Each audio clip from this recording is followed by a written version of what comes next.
Ladies and gentlemen, let's get ready to rumble! Get through this. Mark Carney is an absolute genius. He's been playing chess this entire time, and we've been peeling potatoes. I called it wrong. I kept reviewing his tenure at both banks in England and Canada. The numbers weren't well. Deficit increased 18 times, deficit doubled. And I thought, this man is just dumb. It doesn't line up with his education. And then I looked deeper and deeper and deeper. And the conflict of interest that I have discovered is astronomical. And the surgical precision at which we've been duped is staggering. This is going to blow your mind. There's a 95% chance of probability with a succession of the events that I'm about to describe to you. So we all know that Jagmeet won the by-election in 2019 and took a seat in Parliament. In August of 2020, Mark Carney took position as vice chair at Brookfield Asset Management, one of the largest asset management companies in the world. In the fall of 2020, Mark Carney is appointed as economic advisor unofficially to Justin Trudeau pro bono, which means he is absolved of any illegal conflict of interest and does not have to disclose anything. Completely exempt. In November of 2020, Brookfield Asset Management announces Brookfield Asset Management Reassurance Partners Limited, located in Bermuda. We're still at the year 2020. Jumping to 2024, I will mention quickly that Mark Carney met with the Chinese president. Come back on that later. May of 2024, someone is appointed as the CFO of Brookfield Asset Management. I won't tell you who that is because it's very important, and I'll get to that in a moment. August 12th, 2024, Chandra Airy visits the PM of India with that same CFO for an unsanctioned trip, of which CSIS did notify the Liberal government, but nothing was done about it.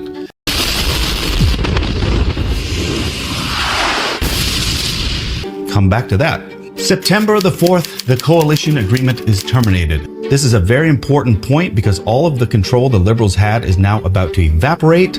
Everyone acknowledges the only thing keeping them in power is the fact that Jagmeet needs to make it until February in order to get that pension. So keep that date in mind. February is their deadline to officially execute a plan. 5 days later, Carney is appointed by the Liberals Task Force on Economics. He's the only person still pro bono. Because he's not appointed by the PM, he is still absolved of any illegal conflict of interest, and this position gives him more leverage with the people and with the companies and with the business partners that he's dealing with. Extremely calculated move. Also, September 2024, Brookfield Asset Management solicits the federal government for $50 billion. 36 billion proposed, 10 solicited, and 4 from Brookfield themselves. No further details available on that one. October 31st, Brookfield announces plans to relocate the headquarters to New York from Toronto. Very important, as this move completely reduces Canadian government oversight that complicate conflict of interest. December 20, 2024, Brookfield has a shareholder meeting for the vote and restructure plan. Early January 2025, that move is approved. January 2025, Brookfield relocates to New York. You should be asking yourself right now why the asset company would want their headquarters moved to another country. The relocation shifts jurisdiction, further limiting financial access. They are no longer on the Canadian Business Registry. January 16, Mark Carney resigns. Bear in mind, he's proactively moved all of the investments, including Brookfield's, to an offshore account in Bermuda. That is now a foreign company, and it is virtually impossible to verify or access the portfolio or investments. The same day, he announced his candidacy for the Liberal Party. January 25. Now comes the juicy parts. Chandra Arya is disqualified from the Liberal Party for being manifestly unfit. It's about to get good. February 25th, 2025, Jagmeet officially qualifies for his pension. Now the deadline has arrived, and it is time to surgically penetrate le government. March 9th, Carney wins the leadership race. March 14th, he signed in as PM. Now is when I tell you who the person is that Chandra traveled to meet the PM of India with to negotiate multi-billion-dollar deals. It was his son. Chandra's son is the CFO at the same company that Mark Carney was vice chair.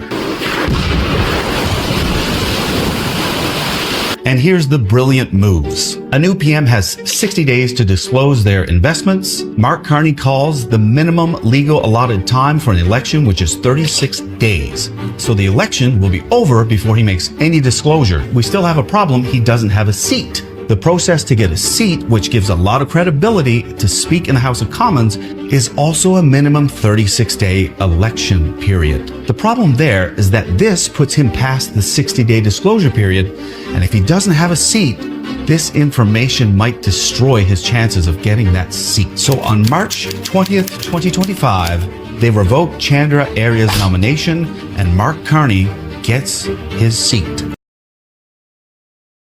For all intensive purposes, Chandra gave him that seat. The succession of events all the way back to 2020 have been premeditated at a 95% chance. Mark negotiated a $250 million loan in October last year, met with the CCP in May of last year, advised the federal government to make investments in the exact same project as Brookfield, which he is 100% making profit from for the next 15 years. This man is one of the coldest, most calculating people I have ever seen.